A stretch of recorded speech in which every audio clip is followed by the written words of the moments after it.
క్రీస్తునందు ప్రియమైన సహోదరి సహోదరులకు యేసుక్రీస్తు నామములో శుభములు. దేవుని యొక్క మహిమ మీ మీద ప్రకాశించునుగాక.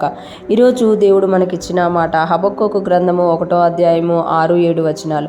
ఆలకించుటి, తమవు కాని ఉనికి పట్టులను ఆక్రమింపవలనని బూదిగంతముల వరకు సంచరించు ఉద్రేకము గల క్రూరులకు కల్దీయులను నేను రేపుచున్నాను. వారు ఘోరమైన భీకర జనముగా ఉన్నారు. వారు ప్రభుత్వమును విధులను తమ ఇచ్చ వచ్చినట్లు ఏర్పరచుకొందురు. ఈ మాటలు మనం హబక్కూకు గ్రంథంలో చూస్తున్నాము. హబక్కూకు ప్రవచనం ఎత్తి ఇక్కడ తెలియజేస్తున్నారు కదా, దేవుడు ఏదైతే చెబుతున్నారో అది తెలియజేస్తున్నారు. ఆలకించుడి, తమవి కాని ఉనికి పట్టులను ఆక్రమింపవాలనని. అంటే ఇక్కడ మనందరినీ కూడా ఆలకించమని చెప్తున్నారు. వినండి, ఒకసారి వింటే దేవుడు మీకు ఏం తెలియజేస్తున్నారో చెప్తాను నేను అని తెలియజేస్తూ, తమవి కాని ఉనికి పట్టులను ఆక్రమింపవాలనని అంటే వాళ్ళవి కాని వస్తువులను వాళ్ళు ఆక్రమించుకోవాలని, వాళ్ళు కాని జాగాలని, వాళ్ళవి కాని ఇళ్లను, వాళ్ళవి కాని వాటిని ఆక్రమింపవాలనని అంటే తమవి కాని వాటిని దౌర్జన్యముగా కబ్జా చేసుకునే వారిని బూదిగంతముల వరకు సంచరించి ఉద్రేకము గల క్రూరులకు కల్దీలు నేను రేపుచున్నాను. కల్దీలు ఎలా ఉన్నారంట, వాళ్ళు ఉద్రేకము గల క్రూరులంట. క్రూరులతోటే భయంకరం, ఇంకా వారిలో ఏముందట, ఉద్రేకం ఉందంట. ఆ ఉద్రేకము గల క్రూరులకు కల్దీలను నేను రేపుచున్నాను. అంటే వారిలో ఉన్న గుణమును బట్టి, వారిలో ఉన్న ఉద్రేకమును బట్టి, వారిలో ఉన్న ఆ యొక్క కబ్జా చేసే తత్వాన్ని బట్టి నేను వారిని రేపుచున్నాను. వారు ఎలా ఉంటారు అనంటే, వారు ఘోరమైన భీకర జనముగా ఉన్నారు.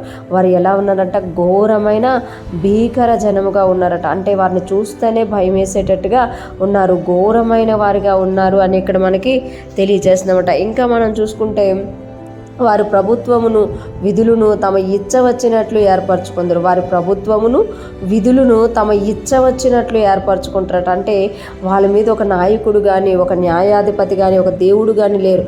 వారిష్టానికే వారి ప్రభుత్వం ఉంటుందట. వారి ప్రభుత్వమును విధులను వారికి నచ్చినట్టుగా వారు ఏర్పరచుకుంటారట. అంటే వారు క్రూరులుగా ఉన్నారు, ఉద్రేకము గల క్రూరులుగా ఉన్నారు, కబ్జా చేసేవారిగా ఉన్నారు, భీకర జనముగా ఉన్నారు. వాళ్ళే ప్రభుత్వాలను ఏర్పరచుకుంటారట.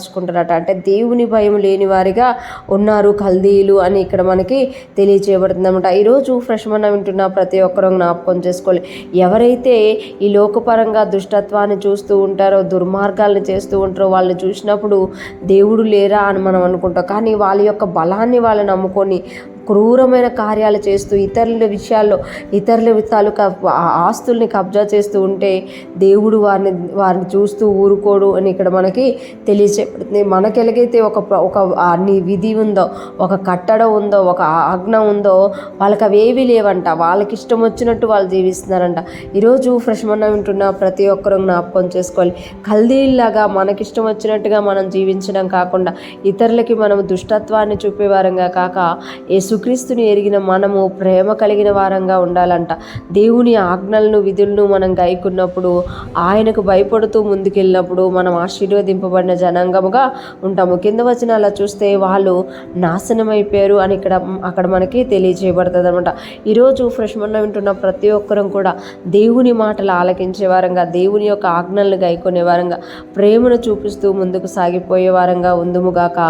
నిత్యము నిలిచియుండు కట్టడముల వలె మనము ఉందుముగాక. ఆమేన్.